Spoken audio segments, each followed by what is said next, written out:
Yabashim Shaibashim Rakak Kodash the Brothers the Apostles of James Great Millstone from Illatan Tahar come down. Right? This is Ashar from James Vigilant, and you just want to bring out some of what take place in Christmas season back then.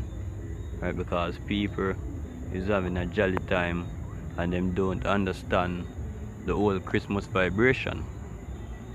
Right, them think it's what Esau feed to them, which Christmas come from Christmas. It literally means Christmas.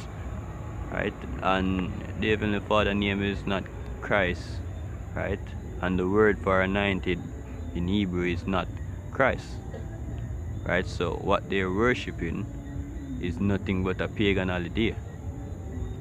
And we're gonna get to that, but first we're gonna start off with Joel, then we're going to the articles and stuff and bring out precept while we're at it. Right, it's a Joel 1 verse 4. That which the palmer worm had left, that had the locust eaten, and that which the locust had left had the cankerworm eaten, and that which the cankerworm had left had the caterpillar eaten. Right, so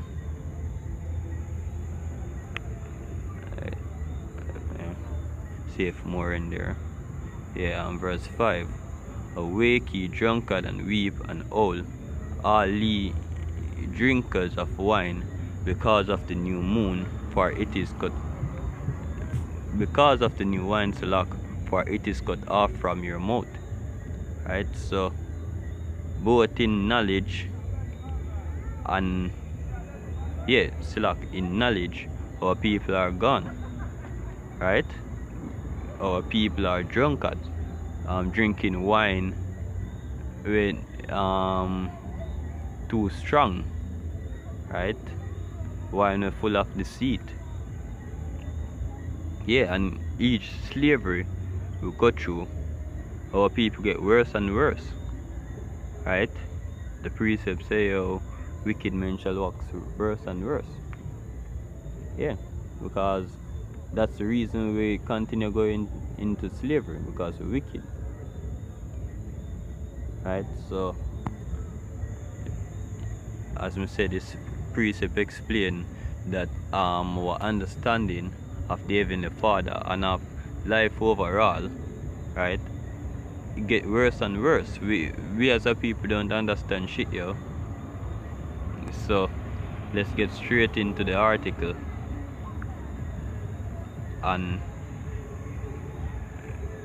hopefully enlighten some Hebrew Israelite, right? Wake up the elect of the Heavenly Father. And this article read on the road recently, right? It say, where history America then from Americans now. Christmas on slave plantation. You see the picture and stuff. And this is what we are gonna do. We are gonna relate this article back to present time, right? That you understand perfectly what this Christmas vibration really means. Right? And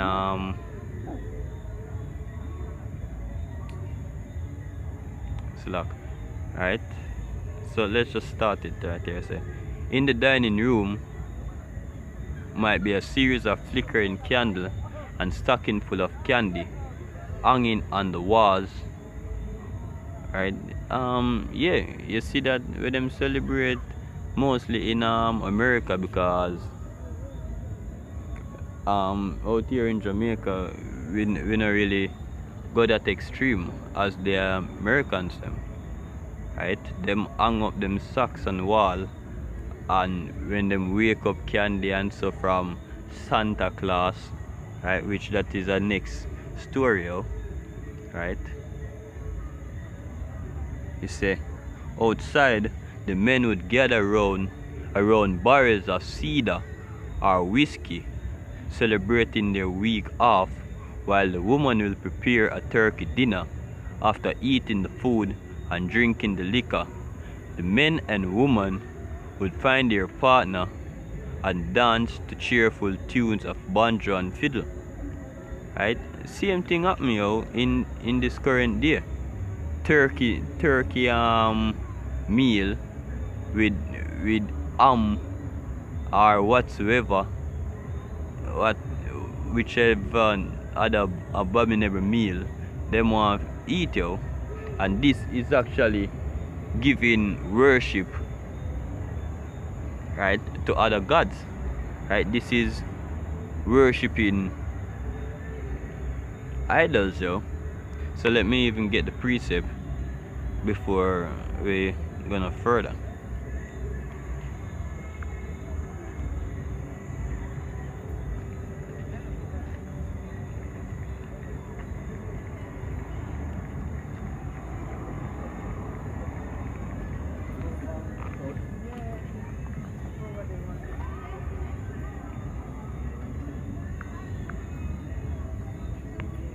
This is Jeremiah 10 verse 2. Thus said the Lord, learn not the way of the Eden, and be not dismayed at the signs of heaven, for the Eden are dismayed at them. Right, so yeah, the Edens are the one who get dismayed at these signs.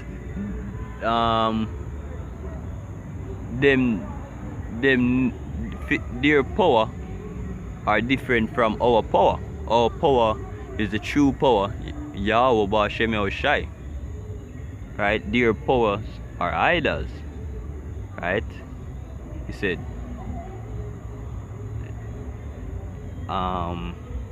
for the heaven are dismayed at them. Right? He said, for the custom of the people are vain. For one cutteth a tree out of the forest, the work of the hands of the workman with the axe. Yeah, them cut down tree out of the forest and decorate it and stuff.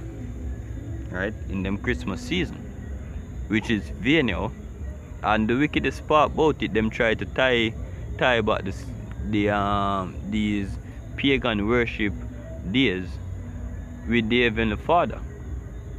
Right? Then again, maybe them Jesus born on that day, them Cesare Borgia, the man with them praise the white Jesus. Right? So yeah, he say they deck it with silver and with gold, they fasten it with nails and with hammer, that it move not. They are upright as a palm tree, but speak not. They must needs to be born, because they cannot go. Right? Yeah, these idols for them worship can't move. Right? And even though them not have the our people don't have the capacity to think and say these things are idols. If you try destroy one of these things, the old people come at you. Right? If you try destroy them come at you. So what else can we think more than that you worship it, you reverence it? Right? You say,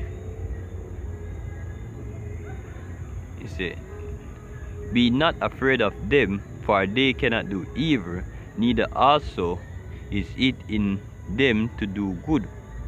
Right? The duo to the Queen of Heaven.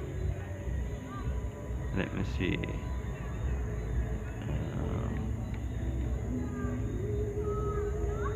Let me just go back and search.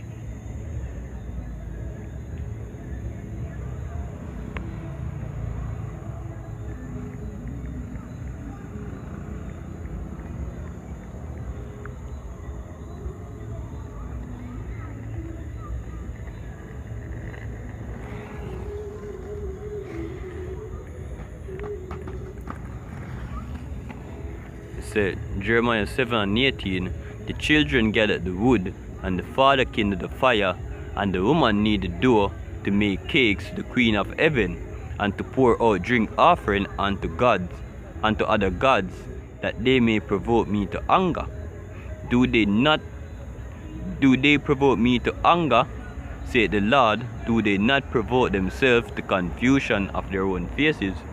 Right? Because the Heavenly Father give us life, yo. Right? And when you go against the commandments of the Heavenly Father, all you do, you just short the lifespan of yourself. Right? So it hurt you more than how it hurt the Heavenly Father. Right? And that's why the Heavenly Father vexed, because the Heavenly Father create you to live a specific time, and you decide so you don't want to do that. Right? Me then vexed as well, yo. So back into the article.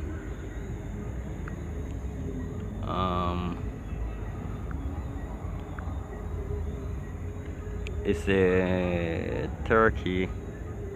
Christmas cheers was especially important for these people, for they were slaves on large southern plantation, and this would be one of the only days which they were free to celebrate as a community of family. Right? So yeah, that's this is it, yo. How people sing them Christmas cheers and do all this thing where this article explaining. Right? On Esau's plantation. Say this world we're living in now is nothing more than Esau having more control over his slaves, yo. Right? Let me continue. Say, yet beneath the drinks, dancing and decoration was a darker side to the holiday. But slave and slave owner manipulate Christmas holiday in their constant struggle for freedom or power. Yeah, so Esau know why he set up Christmas, right? And we as Israel, right, take Christmas onto ourselves and put our own meaning to it, right? But at the end of the day, it's the same pagan holiday, yo. With all these other holidays them have, them show it and say, yo, Jesus born on that day, so that's why. So him born on that day, which part in the scripture show you say, yo, them do all these things on his birthday, right? Which part in the scripture show you that them usually put up trees to represent Jesus' birth? The scripture show you a little while said these things were put up for idol worshipping. That's what the scripture show you, right? It say the farmer used Christmas to assert their basic humanity, while the latter twisted holiday traditions to prevent slave rebellion. Right? So this is what Esau does, yo. Right? Make your party a burn out. Right? Just to stop rebellion. And it works so perfectly. Right? The scripture say your sword is sharpened. Should we then make mirth? So that's what our people do, you know. The sword that gets sharpened, and it's Christmas holiday, and after them Christmas, them have New Year's holiday, and after them New Year's, them have them Easter, and not one of these Christians are, none of them, yo, them would celebrate the days, the holy days them in the scriptures, yo, right? But them going all out to Esau's deceptive days, right? It's one of the most scathing critique of Christmas is in bondage come from the narrative of black leather and farmer slave Frederick Douglass. In his narrative, Douglass wrote, that Christmas was nothing more than a tool for oppression. Right? Let me get a quick precept, because our people don't see these holidays as oppression, right?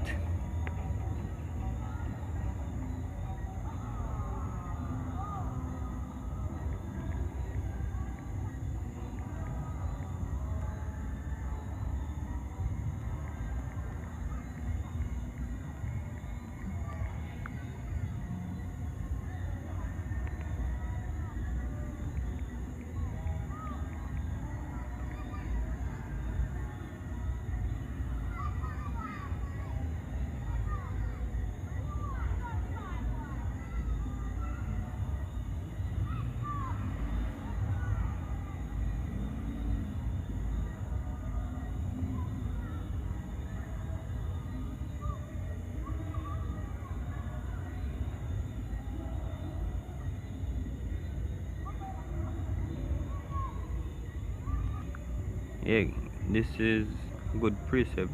This is Matthew 11 verse 16. But whereunto shall I liken this generation?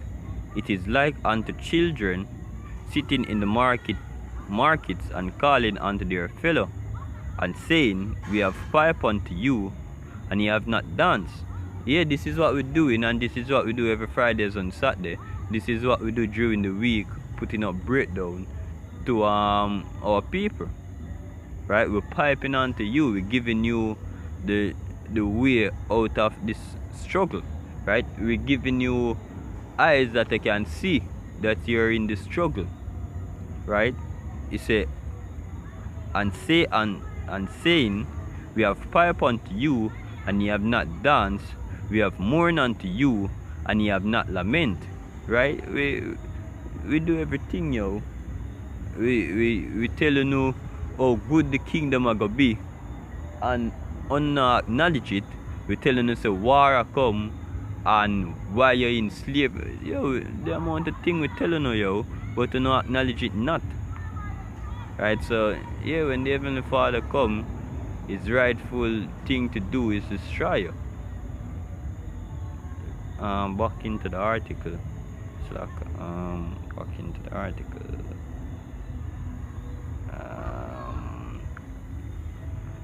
You say, For what I know of the effects of these holidays upon the slave, I believe them to be among the most effective means in the hand of the slaveholder in keeping down the spirit of insurrection where the slaveholders to abandon this practice. I have not slightest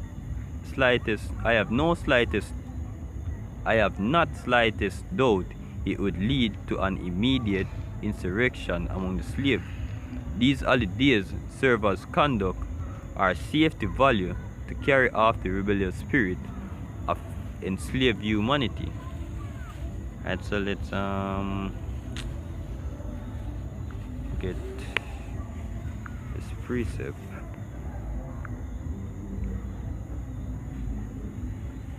Give me a second, just pause this. So we're going bring out the last precept and then close it off there. And so it says Judith 5 verse 3.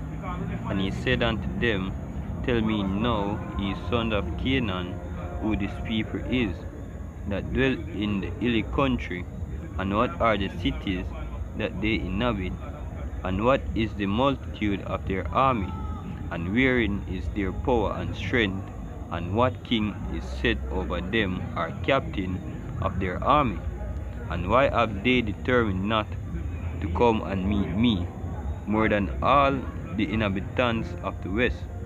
Right? Because Israel know themselves them time there, right? That Yahweh Shemeshai is their power them time there. Them know. Right? But now our people don't know, and this is why we're in the state of mind we're in, and this is why we're in the position we're in. Verse 5 it say, Then said Achor, the captain of all the sons of Ammon, Let my Lord now hear a word from the mouth of thy servant, and I will declare unto thee the truth concerning this people, which dwell dwelleth near thee, and inhabit the hill country, and there shall no lie come out of the mouth of thy servant. These people are descendants of Chaldeans, and they sojourn here too in Mesopotamia, because they would not follow the gods of their fathers, which were in the land of Chaldea, for they left the way of their ancestors and worshipped the God of heaven, the God whom they knew. So they cast them off from the face of their gods, and they fled into Mesopotamia and sojourned there many days. Then their God commanded them to depart from the place where they sojourned, and to go into the land of Canaan, where they dwell, and were increased with gold and silver, and with very much cattle. But when a famine covered all the land of Canaan, they went down into Egypt and sojourned there, while they were nourished and become there a great multitude, so that one could not number their nation. Therefore the king of Egypt rose up against them, and dealt subtlety with them, and brought them low with laboring in bricks, and made them slaves. Right? Because them depart from them gods, right? From their God, right? Say, then they cry unto their God, and he smote all the land of Egypt an incurable plague, so the Egyptian cast them out of their sight, and God dried the Red Sea before them, and brought them to the Mount Sinai, and Kadesh Bernice, and cast forth all that dwell in the wilderness. Alright, let me get down to the point. Alright, so we reach close, so I'll just continue. So they dwell in the land of Amorites, and they destroy by their strength all of the Heshbons, and passing over Jordan, they possess all the hill country, and they cast forth before them the Canaanites, the Perizzites, the Jebusites, and the Shechemites, and all the Girgasites, and they dwell in the country many days. And whilst they sin not before their God, they prosper, because the God that ate iniquity was with them. But when they depart from the way which he appointed them, they were destroyed in battle very sore, and were led captive into all the land that was not theirs. And the temple of their God was cast to the ground, and their city were taken by the enemies. Right? So this is why we're in the state of mind we're in right now. Right? Because we depart from our Heavenly Father, and Him put us in slavery. But our 2/3 of our people, right, and the elect that's out in the world same way, right?